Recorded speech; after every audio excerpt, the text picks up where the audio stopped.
Olga wants to go first. Hi, Olga. Hello. How are I'm you? fine. How are you? I'm very good, thank you. How is your shot going? Ah, Oh, it's better than it was, I guess. okay. Now, how do you feel about it? I cannot say that I'm happy with this. You're not happy with this.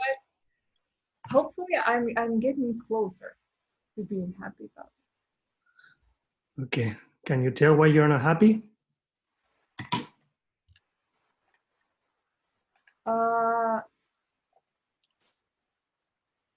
I think that my usual problem with like any shot is the lack of planning, and this time it's kind of the same because I maybe jumped into 3D too quickly, and now I'm trying to find something that would work, and it's just kind of getting me this way.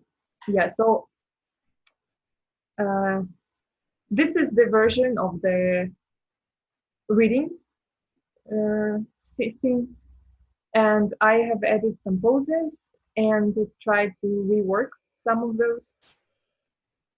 Um, and also I shoot some new reference and tried another idea. So That's good. Okay, so this is the one you picked, the reading. yeah. Yeah. I think it's great that you realize about that you jump very early into the 3D. I remember that when everybody was starting to show, some of the thumbnails and video reference that they were having, you already put as first blocking pass. So it's good to realize that, at the end, planning is also a way to really get more in touch with your inner creative impulse to do the things, whatever you want to do. What is it that you're looking for? What are you attracted to? So good. So take more time next time. Maybe it's a good idea to, because I can see, and I've seen that in myself. Like when we are taking into this kind of like, okay, I have to do the. Have you worked in film before? Yeah. Right. Working in film helps a little bit to slow things down, because since they are paying you to take some time, you help yourself to take it easy, just slow down. So maybe you just have to put yourself a little bit of discipline and say, okay, I'm not gonna start on 3D till after 2 days on planning, just on paper, or just on video references, or just on filling it out. Like maybe put it in my mind and not jump into a 3D scene after 2 days, for example, and see what happened. Because it looks like you are still on that, you're in 3D, but in your mind, you're not in 3D. Well, the thing is, I have always been paid per second of animation, even in film. Of course. Yeah. So the sooner you have to start, the sooner you get paid and all that. Yeah, that is not going to help. Are you still paid by that? Do you still pay? Do they still pay you for second? Well, I'm doing freelance right now, and I kind of took a break from it. Yeah. Okay. That is not going to help. Let's have a look. Let's see how it goes. Reading blocking, this one? Yeah, this one.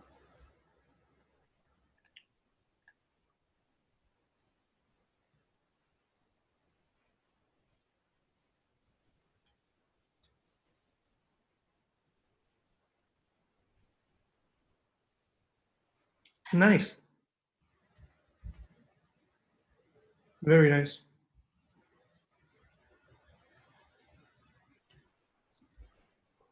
So you said that he might not need to leave at the end, but I couldn't come up with an idea what he would do there. Maybe just, I don't know, just blink a couple times. Right at the end. Yeah. I think this option is great. I think it's working pretty good. If we would be in a situation of a show, I would suggest for you to maybe find a final bit or a final idea that support that, like, I don't know, any kind of, that after he is like, fuck me. Something that just, I really like when something happened that your world stops, right? And I really like that moment that he is like, I cannot fucking believe it. So maybe it would be something, some kind of detail, not necessarily a new pose, but some detail that would support a little bit of that. Maybe just a matter of, as you go in polish, eye art, and maybe bringing this down, kind of like a little movement of the eyes traveling through the room without really looking at the room. Just, it's like his eyes are traveling, but he's traveling inside towards him within, because he's been observing, okay, I've been reading this for all this time, and now I get this final. So when it comes to the animation, when it comes to what are you doing, you're doing a great job. Like, really, I think that this can be a very good shot. My main concern, or what I would suggest for you to really work on, is what we've been talking before, like how you can get into a point where you're happy, where you're satisfied, where you know that when you arrive to this stage in this particular shot, you could just continue and finish the shot without. Because if you are feeling like, nah, like that, I don't know how are you going to feel later. So I don't know how much you really need to finish this shot. I don't know how really you really need to get this into your reel, to get a new reel, to get a new job, and all that. If you don't really have that need, I would suggest for you to maybe start over again a new process and see where it goes. So you can relearn, re-practice that. Because I'm not gonna give you a grade if you don't finish the shot. The point is not to finish the shot. The point is that you come out with a system of work of animating that you're happy with, that you are satisfied with, and that can help you to get a job in the industry in a more or less successful way. If that means that, okay, you've reached this point, you realize about something, you need to restart something again in order to get a shot in a better shape, I'm good with that.